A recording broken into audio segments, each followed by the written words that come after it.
Pada pelajaran pertama, durus Lughah jilid 1, kita akan pelajari tentang kata penunjuk hadza. Iya. Juga ada beberapa kata tanya dan penggunaannya, seperti ma hadza, ahadza, ya kan? Kenapa misalnya bertanya ma ismuka misalnya, atau masmuk, dan bukan man ismuka.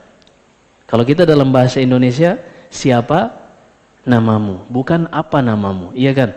Tapi kalau dalam bahasa Arab bertanya dengan ma ismuka. Ma artinya apa? Kalau siapa, apa bahasa Arabnya? Man, bukan bertanya dengan manismuk atau man ismuka, bukan. Nah, ini kenapa akan dijelaskan di pelajaran pertama ini insyaallah ta'ala. Juga ada pembagian isim dari sisi berakal dan tidak berakal. Ini dibedakan dalam bahasa Arab. Dan ini diantara keindahan Al-Quran. Dan juga di bahasa Inggris dibedakan ya. Dibedakan. Baik. Ini secara ringkas silabus yang pelajaran-pelajaran yang kita akan bahas pada pelajaran pertama. Kemudian pada pelajaran kedua, kita akan membahas kata penunjuk dzalika. Kalau hadza itu untuk benda yang dekat. Tapi kalau dzalika untuk benda yang jauh. Iya.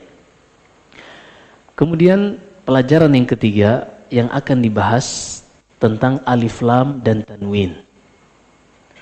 Kapan diberi alif lam, kapan tidak diberi alif lam. Ini penting. Juga mempengaruhi kita di dalam membaca Al-Quran.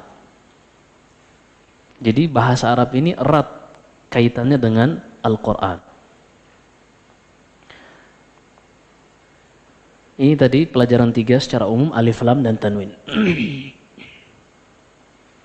Kemudian pelajaran keempat, ini secara ringkas ya, karena setelah ini nanti kita akan bahas apa sih yang kita dapatkan dengan menyelesaikan buku Durusul Lughah pertama jilid 1 ini. Apa yang kita dapatkan insya Allah kita akan bahas di akhir slide-nya nanti.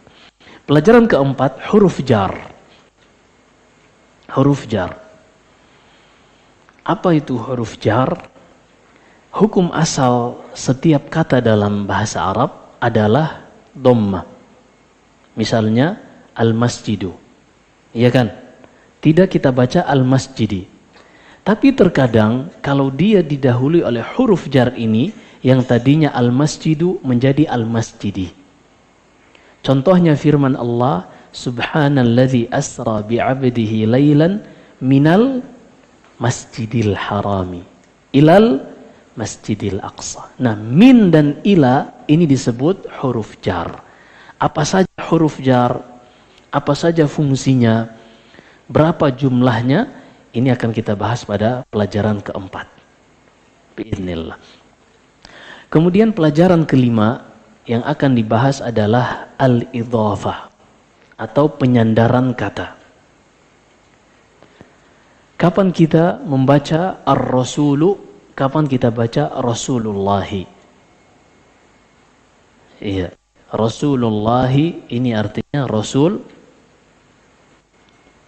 Allah subhanahu wa ta'ala. Rasul milik Allah subhanahu wa ta'ala. Rasul yang disandarkan kepada Allah subhanahu wa ta'ala. Ini pembahasan al-idhafah ini sangat penting karena isi Al-Quran hampir semua seperti ini. Dan kita akan bahas insya Allah nanti di slide terakhir. Kata seru atau harfun nida. Kalau kita ingin memanggil orang, bagaimana memanggilnya? Misalnya, ya Rasulullah. Ini sering kita baca dalam hadis. Ya Rasulullah, man ahaqqun nasi bihusni sahabati. Dalam hadis Abu Hurairah, kata Abu Hurairah bertanya kepada Nabi kita Muhammad sallallahu alaihi wasallam, ya Rasulullah, wahai Rasulullah, siapakah manusia yang paling aku berbuat baik kepadanya? Kata Rasulullah, ummuka, qala summa man, qala summa ummuka, qala summa man, qala summa ummuka, qala summa man, qala summa abuk. Ibumu, ibumu, ibumu, kemudian ayahmu. Nah, Yang berikutnya hamzatul wasal. Apa itu hamzatul wasal? Adalah hamzah yang hanya berupa tongkat saja, garis saja, tidak ada yang tulisan tulisan nggak bisa ditebak. Nanti ada pembahasannya insya Allah pada pelajaran 5. Di sini juga penting dalam membaca Al-Quran. Misalnya ketika kita membaca Qul huwallahu ahadun, tanwin ujungnya, iya kan? Kemudian setelahnya Allahu as-samadu. Nah, lafzul jalalah Allahu ini diawali oleh hamzatul wasal. Nah, ketika ada tanwin bertemu dengan hamzatul wasal seperti ini, maka dibaca Qul huwallahu ahadunillahus samad. Ditambah namanya nunul wiqayah. Ditambah nun al-wiqayah.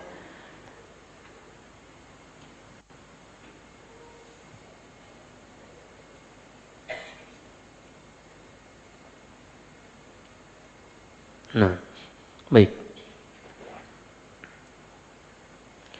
Pelajaran keenam yang akan kita bahas insyaallah taala berkaitan dengan isim muannats. Kalau yang sebelumnya tadi pembahasan isim mudzakkar. Jadi dalam bahasa Arab selain pembagian pada kategori berakal dan tidak berakal, juga ada pembagian dari sisi jenis kelamin. Jenis kelamin laki-laki, jenis kelamin perempuan. Dan ini semua benda, baik yang berakal maupun tidak berakal, itu dibedakan dari sisi dua kategori ini. Mudzakkar atau muannas. Enggak ada yang tengah-tengah. Muannas ini tidak ada. Jadi kalau orang mengada-adakan yang tengah-tengah jenis kelaminnya ini, bid'ah. Iya, ma anzalallahu biha min sultan. Dan mereka ingin mengubah penciptaan Allah Subhanahu wa ta'ala. Apalagi yang transgender. Ini berhati-hati. Mereka adalah orang yang menjadi budak-budak syaitan.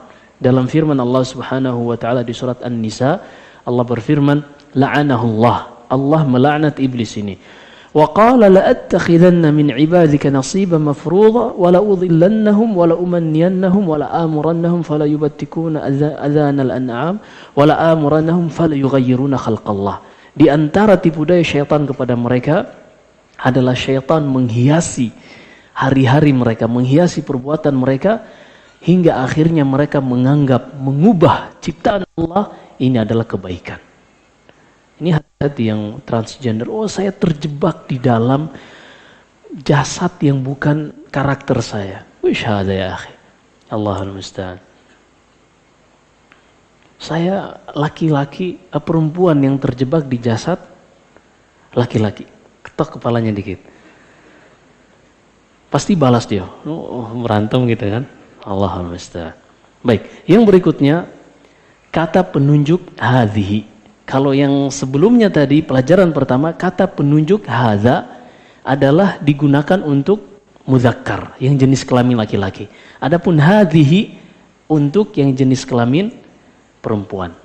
Nah, makanya kalau ada laki-laki sholatnya di rumah, misalnya namanya Hamzah, kita katakan hadhihi Hamzah. Iya, laki-laki yang soleha. Baik, pelajaran ketujuh yang akan kita bahas kata penunjuk tilka.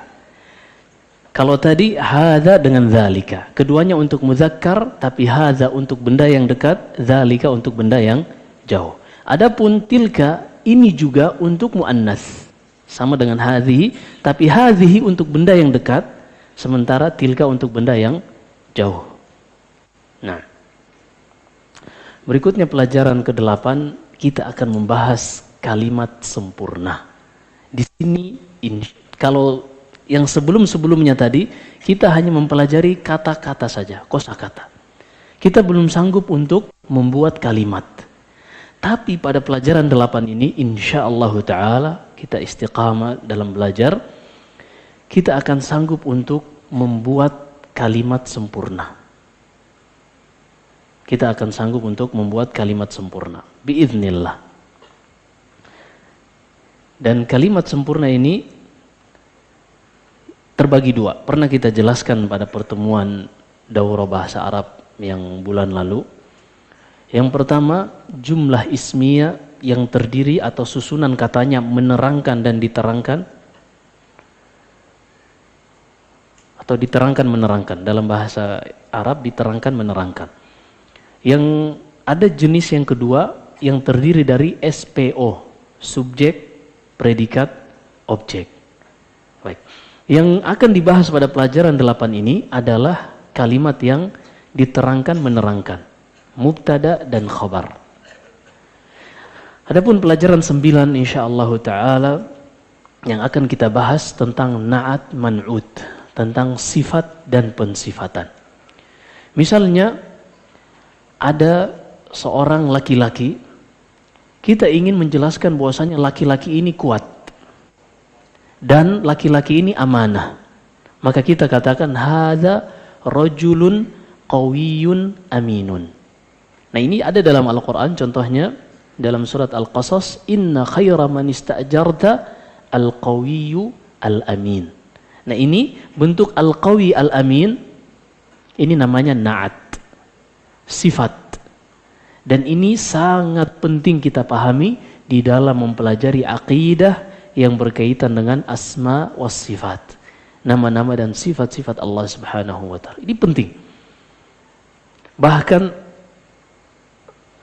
yang saya rasakan ketika mengajar, apalagi di ta'lim umum, karena saya biasanya ngajar santri, kalau ngajar ta'lim umum itu kadang keceplosan menjelaskan tentang seperti ini sehingga jamaah hanya melongo saja, karena mereka belum memiliki muqaddimah, belum memiliki pengantar tentang na'at dan man'ud ini. Nah, ini pentingnya untuk kita belajar yang seperti ini agar kita bisa meningkatkan kemampuan dalam memahami apa yang disampaikan biiznillah. Kemudian pelajaran 10 yang akan kita pelajari berkaitan tentang dhamir atau kata ganti. Kata ganti. Seperti misalnya nanti ada kata ganti huwa. Huwa. Huwa ini digunakan untuk laki-laki yang dia merupakan objek pembicaraan, kemudian tunggal. Ini huwa. Dan juga nanti ada hiya, yaitu jenis kelamin perempuan, tunggal, dan sebagai objek pembicaraan atau orang ketiga. Nah, ini ada nanti rinciannya insyaallah ta'ala. Baik, yang berikutnya pada pelajaran 11 kita akan membahas penggunaan ya'ul mutakallim. Ya'ul mutakallim misalnya dalam bahasa Arab, tadi kita sudah singgung ada idhafah pada pelajaran keempat mungkin. Misalnya ini kitab, kitabun. Kalau saya ingin mengatakan kitab ini milikku, maka cukup ditambah dengan kitabi. Hadza kitabi. Baik, kita lihat.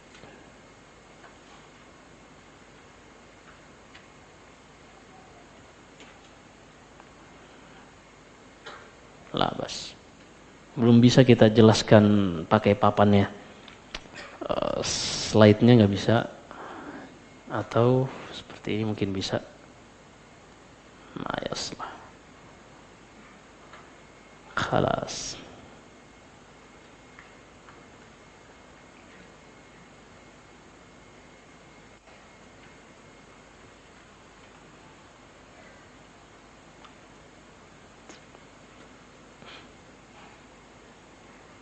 Nah, baik. Kita lanjut saja.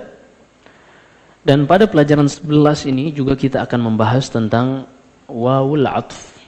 Huruf waw yang artinya dan. Yang artinya dan. Ini ada pembahasannya insyaallah ta'ala. Kemudian pelajaran ke-12 yang akan kita bahas kata kerja untuk isim muannats. Muannats artinya yang berjenis kelamin perempuan. Nah, kemudian yang berikutnya isim mausul. Isim mausul itu kalau dalam bahasa kita artinya kata sambung. Kata sambung. Allazi, pernah dengar allazi? Misalnya dalam firman Allah, innal ladzina qalu rabbunallah. Alladzina inilah disebut isim mausul. Nah, Masya Allah, kalau antum belajar bahasa Arab, ketika mendengar Al-Quran, jauh lebih berkesan di hati dibanding tidak pernah belajar sama sekali. Baik, pada pelajaran ke-13, kita cepat sedikit ya. Kita akan membahas pembagian isim dari sisi jumlah bilangan. Ada tunggal, kalau dalam bahasa kita, bahasa Indonesia, ada jamak. Iya kan? Tapi dalam bahasa Arab, ada pertengahan antara tunggal dan jamak. Tunggal ini untuk kata yang jumlah bilangannya 1. Adapun jamak untuk yang jumlah bilangannya 3 atau lebih. Berarti untuk 2 ada khusus dalam bahasa Arab. Ini namanya musanna. Pembahasannya ada insyaallah ta'ala. Baik, berikutnya kata penunjuk haula'i dan ulaika. Haula'i jamak dari kata hadza.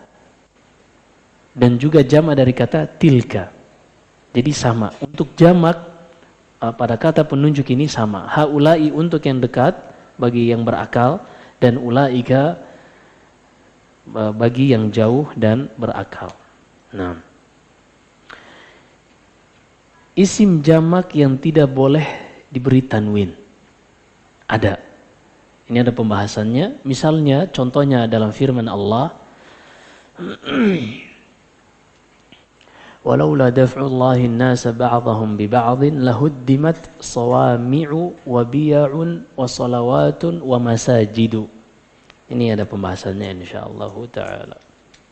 Pada pelajaran 14 kita akan membahas tentang kata ganti untuk jamak mudzakkar. Kemudian pada pelajaran ke-15 kata ganti untuk jamak muannas. Pada pelajaran ke-16 di sini kita akan membahas jamak ghairu aqil. Jamak untuk kata yang tidak dikategorikan pada yang berakal. Insyaallah ta'ala. Pada pelajaran ke-17 ini nanti kita bisa bagikan ya, slide-nya ini, file presentasinya kalau ada yang mau.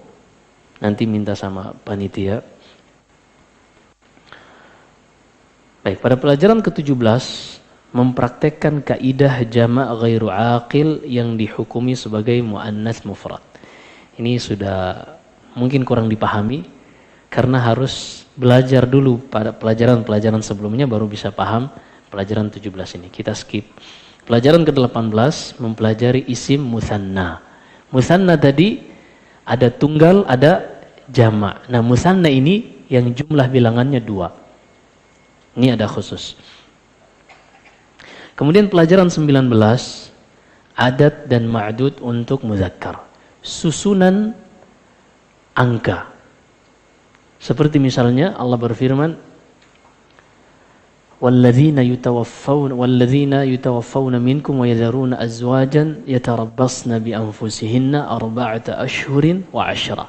Arba'ata ashhur, 4 bulan. Wanita-wanita yang ditinggal mati oleh suami-suami mereka, masa iddahnya atau disebut dengan ihdad ini selama 4 bulan 10 hari. Arba'ata ashhurin wa 'ashra. Nah, ini susunan arba'at ashhur wa 'ashra ini namanya susunan adad ma'dud. Nah, ini belum dipahami karena kita belum belajar ya. Ini hanya memaparkan silabus yang akan kita pelajari. Jadi kita punya peta ya dalam belajar ini. Kita tidak jalan kosong, tapi kita punya GPS. Pelajaran ke-20, adat ma'dud atau susunan angka untuk yang berjenis kelamin perempuan. Masya Allah. Sedikit lagi. Pelajaran ke-21 yang akan kita bahas mengenal isim ghairu munsharif atau kata yang tidak menerima tanwin. Misalnya, kalau kata Muhammadun ini ditanwin. Tapi kalau Ibrahimu tidak ditanwin. Allah berfirman, wa idh qala Ibrahimu li abihi, wa idh qala Ibrahimu li abihi. Tidak boleh dibaca Ibrahimun. Tapi pada firman Allah, Muhammadun Rasulullah. Muhammadun tanwin. Ini kenapa kadang tanwin, kenapa tidak tanwin? Sementara sama-sama nama, ini ada kaidahnya dalam bahasa Arab. Dan akan kita pelajari pada pelajaran ke-21. Pelajaran ke-22, kita akan memahami kaidah isim ghairu munsharif. Apa itu isim yang ghairu munsharif? Artinya isim yang tidak memiliki tanwin, yang tidak menerima tanwin. Ini ada khusus pada pelajaran 20. Pelajaran terakhir yang ke-23, kita akan membahas tentang isim ghairu munsharif ketika majrur berharokat fathah. Ini antum gak akan paham karena belum belajar, iya kan? Sebagaimana dua bait syair yang Imam Syafi'i tadi, antum belum paham kan? Karena belum pernah belajar. Tapi wallahi summa billahi summa tallahi, kalau antum semua serius, antum akan bisa insya-Allah. Nah, ini saja silabus yang akan kita pelajari, dan insya-Allah taala setiap bulan kita akan ada tatap muka seperti ini. Dan saya harap, walaupun ini kelas pemula, tapi jangan ada yang pemalu. Kalau memang belum dipahami, tanya. Wallahi kita ingin sama-sama bisa. Kita ingin sama-sama meningkatkan kualitas kehidupan beragama kita. Maka ana harap baik yang ikhwan maupun yang akhwat istiqamah dalam mengikuti pelajaran ini. Kalau seandainya ada halangan, alhamdulillah panitia dari kajian Kebayoran menyiarkan live pelajaran ini, maka tidak ada alasan untuk tidak mengikuti pelajaran ini. Juga mungkin insya Allah kalau ada waktu yang lebih panjang, kita bikin, kalau misalnya ada pertanyaan dari yang menyimak online, mungkin bisa kita fasilitasi juga insya Allah ta'ala. Kita ingin semuanya bisa belajar. Usia kita sudah berapa? Ada yang 20, 30, 40, 50, 60, bahkan 70. Kemana saja selama ini? Kenapa kita tidak belajar bahasa Arab? Yang 23 pelajaran ini kita akan lewati selama 6 bulan, 1 semester. Insya Allah. Jadi nggak ada yang berat. Bayangkan hanya 23 pelajaran 6 bulan. Simpel kan? Secara teori simpel. Baik.